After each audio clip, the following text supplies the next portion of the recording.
What's going on YouTube? Welcome back to the channel Wavvyboost, and today we've got a Mark III Caddy with a Tfsi engine conversion. Guys, let's not waste our time. Let's see what's really good under the hood.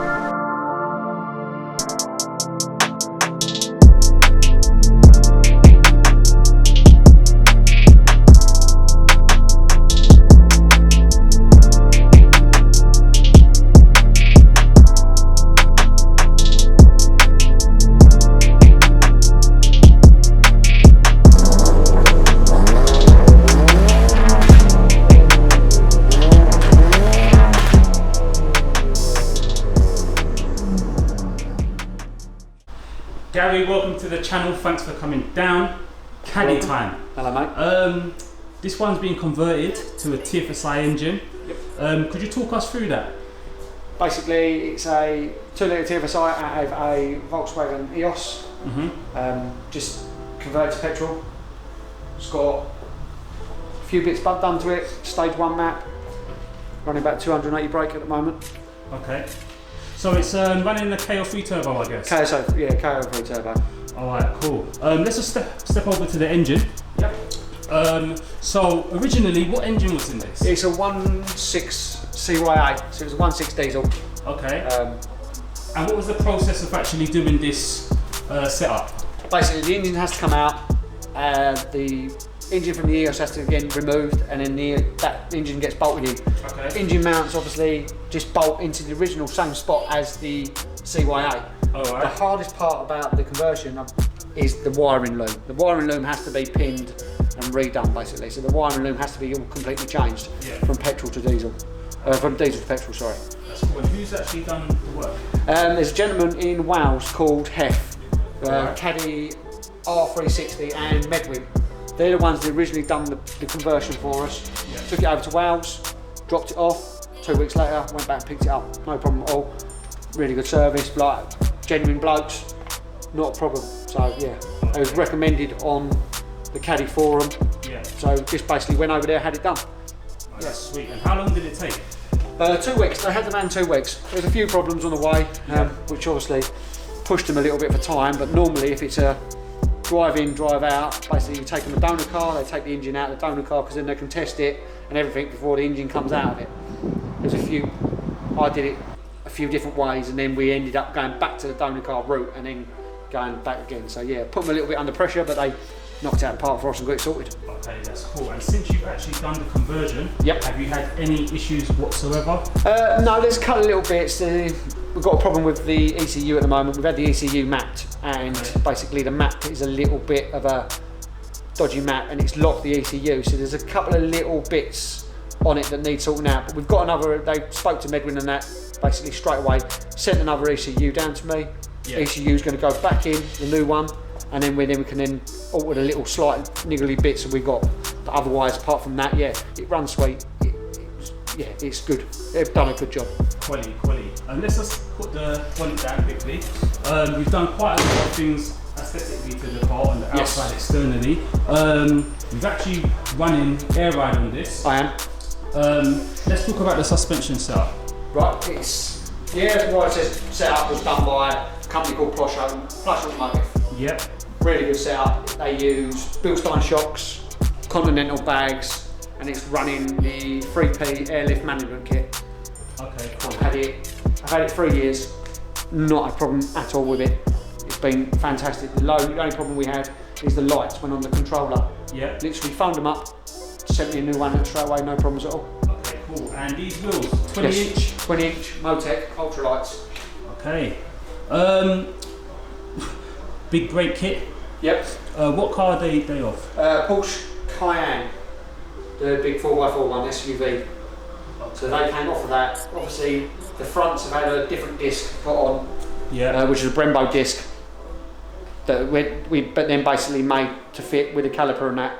And then the rears obviously are 350mm with a 4-pot caliper, R8 handbrake with a custom-made bracket to basically take that. Okay. So yeah. And the wheels? Motec ultralights. Okay, they weigh about 8.5 kilograms of wheel. Yeah, so they're nice. Yeah, nice. Runs nice. So let's talk about the body kit on the actual Caddy. Yep. the front end. Yep. Is what's going on here? Basically, it's a hybrid bumper that's been made to work. We've got Caddy top. Yep. And then Golf GTI Mark 7 bottom. Okay. So they have to be split through here. Yep. Then cut, plastic welded together, and then basically made thing. There's a gentleman called Caddy 2K. He was the one, Chris 2K. Yep. He was the one that made this bumper originally for us. Okay, cool. Wing mirrors. Touran. From a Touran. Yep. Yeah, if we step inside. Yep. What's going on internally? Touran dashboard. Yep. It's quite a rare dashboard because it's twin colour. Alright, they're normally all one block colour. Okay, But because this is the twin, yeah, door cards, Caddy door, Touran door cards, Touran dash. Yep. Mark 7 Polo GTI steering wheel that's been wrapped by Whipworks. Oh right, yeah. Yeah, really good. Recommend them. That looks really nice actually. Yeah. And then you've got bucket seats. Yeah, out of Recaro's out of a Corsa VXR. Okay. The Touran armrest, and then seats in the back. Indeed. It's got the rear seat conversion. No, this is a cool build. So I mean, before we actually head out anyway. Yep. How's this handling wise? It's good. It's a van on air, basically. It's a work van. It does handle well for what it is. There's obviously, you can have different setups. You can have a race setup and then this setup. But I've gone for this setup just because of practicality for work. Obviously coming in and out of sites and things like that. And then I can pump it up, raise it down. Yeah, it was a good setup, what I wanted. It done everything like I wanted to do, so that's why I went for it. Okay. A lot of people go coilovers, which is probably a better setup for if you're going racing and things like that. But with the Caddy, they have leaf springs on the back, so it's a bit of a strange setup, really. Okay, cool. And people might be wondering what the jerry can's about. Yes. We understand you're sponsored by Stanislas. Okay, cool. Now, how did that come about? Just through Plush Automotive. They do a lot with him. We went and done a charity thing with him. Yeah. Basically, he was trying to do 24 cars in 24 hours. So that's what he did. And the side skirts on it? Right, it's called an all-track kit. Basically, they've been stuck on, moulded, and then sprayed the same colour as the van. Originally, they come black plastic. Obviously, then been made to work, so it matches the van, basically, all colour-coded. Okay, that's cool. And you also mentioned this being a Mark 3. Yes, Mark 3. Upgraded the rear to Mark 4. Mark 4 rear bumper, Mark 4 rear lights. Just because the reason I did that, I like the lights, and the reason I did with the bumper was because of obviously the lines of the bumper sort of matched the front bumper a little bit more, and it all sort of tied it all in together. Yeah, no, this is a cool, tidy van. Very clean as well. Thank you. Yeah, all. I've had the paint correction all done by a place called Apply and Conquer. This gentleman called Nick, absolutely fantastic bloke. Like literally, will do anything to help you out. He's a really nice bloke. Okay, does anything for it, so it's good. So let's head out and see what this baby's all about.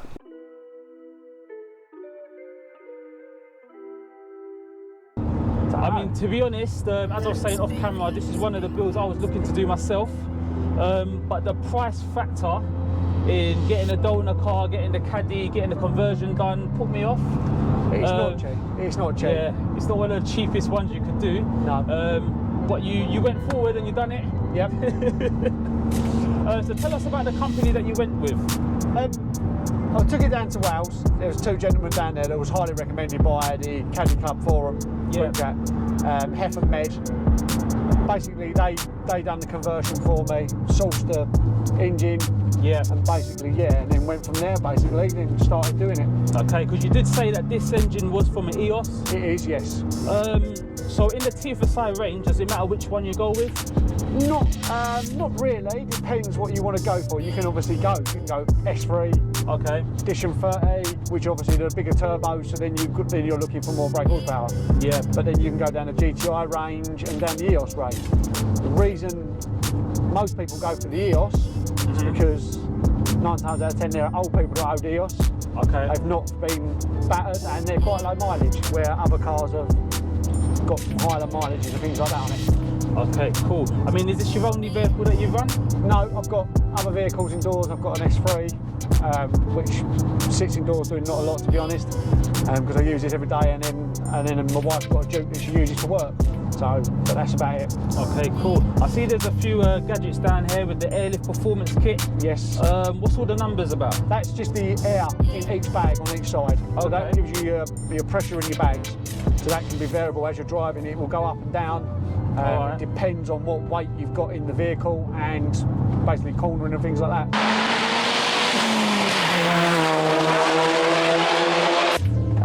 The engine conversion is not that cheap.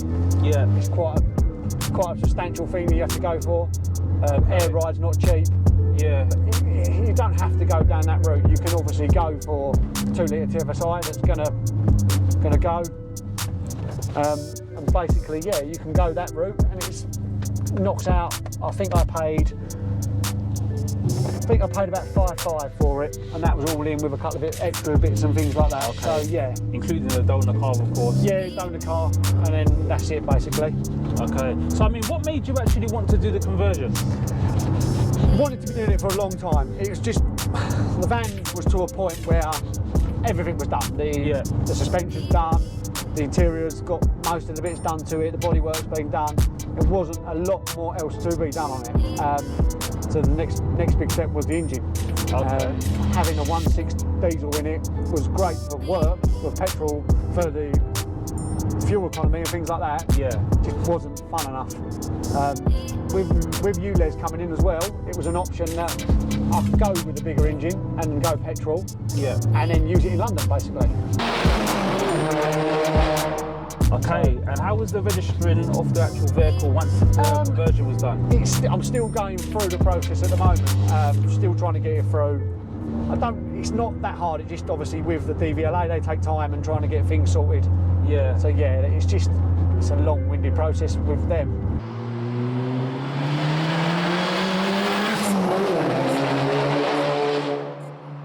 So what are you looking to push this one to? Want to go KSO4 turbo, push it to about 350, get that out of it really. Yeah, okay, So, yeah. That's easily achievable, to be fair, with the KL4. Don't want to go too much, don't want to push it too far, because I use it every day for work. It is my work van at the end of the day, so I've got to be a little bit sensible with it. It's completely different on fuel now to what my diesel engine was. All right, okay. So yeah, it uses a lot more fuel because obviously it's petrol, and then having bits and bobs done to it, yeah, it's just...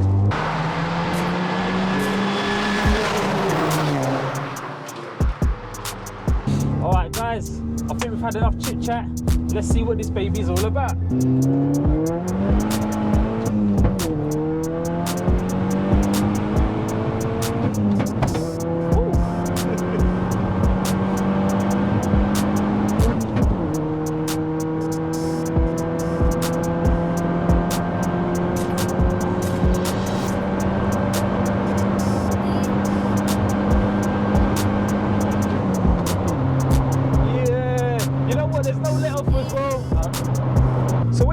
Up from Welsh, you got it done, right? Yeah, Wales, yeah.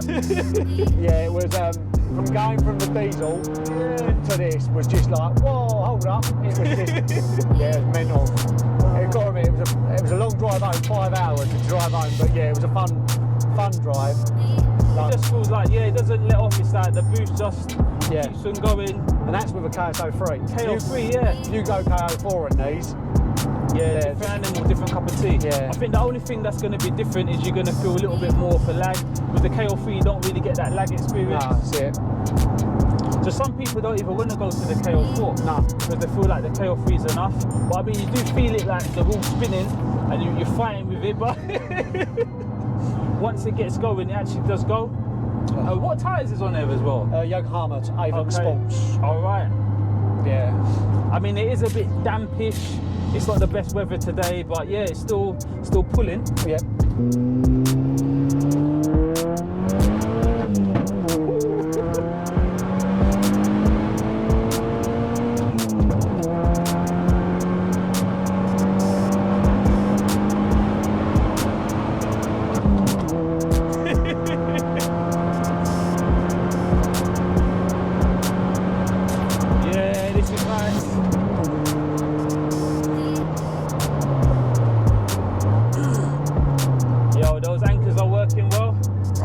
one of the big things.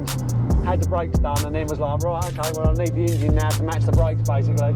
Yeah, no, this is nice, man. It's a really nice build you got here. To be honest, you could actually say it's like a show car as well. Yeah, it does. It gets interest. Take the shows and things like that. I mean, have you been players at all? Yes, done players, do quite a few.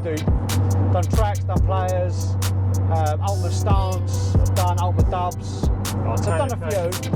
Just want to get a few more. Obviously with COVID and that, it sort of knocked it out for a little while. And then I've been playing about with it, doing other little bits and bobs like the engine, the wheels, the brakes.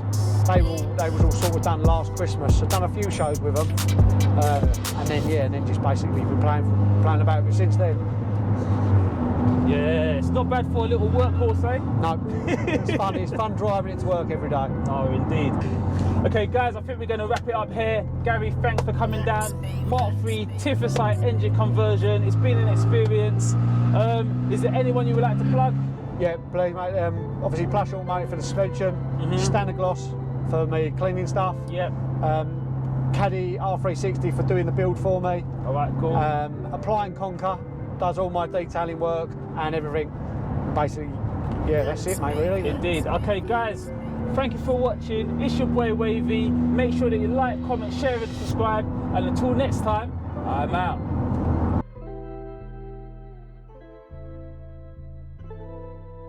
But I'm thinking, okay, if you didn't want to go Tfsi route, because everyone seems to be going down that route. There's not a lot. So just because obviously then you start changing engine mounts and things like that, and then it opens up a whole can of But yeah, 2 litre Tfsi, it's sort of a straight swap. There's a bloke that's done an RS3 one that's running 1200 brake horsepower on 4-wheel drive, and that's just ridiculous. Yes. Oh, wow. Where was he based? Cornwall. And that's ridiculous amounts of spec. That's mad. You think like just doing the conversion alone is mad? Yeah. 1200 brake in a Caddy. Yeah, he's done the RS3 conversion with the RS3 running gear, DSG gearbox. You had the whole car then? Yeah, RS3 dashboard. Because the thing is, you've got a lot of space there, to be honest. If you wanted to go out with the family and stuff, Yeah. do that. They've got the telly as well. Yeah. Yeah, the kids love it. Well, they enjoyed it. When it was a diesel, obviously it was a bit quiet and they could sit in there and watch a film. Yeah. Obviously being petrol now, it's quite loud. Yeah. As a van, they are a nice van, but people look at them and go, oh, what's a van? When you see one like this, Yes, that's them when you you go. see normal ones like, oh, what's that? Yeah, well, it's like that one that you pulled out on us. Yeah. It was just like, oh, that's a van. But yeah, when you start obviously concentrating on what you're with them, it opens up. There's such a big expansion you can do with them. Obviously, What cars you got in there? just a normal GTI clutch. Normal? Yeah. What's the... Not 100% sure at all. Okay. I'm surprised you're still running with it. I don't think it'll last much longer. Yeah.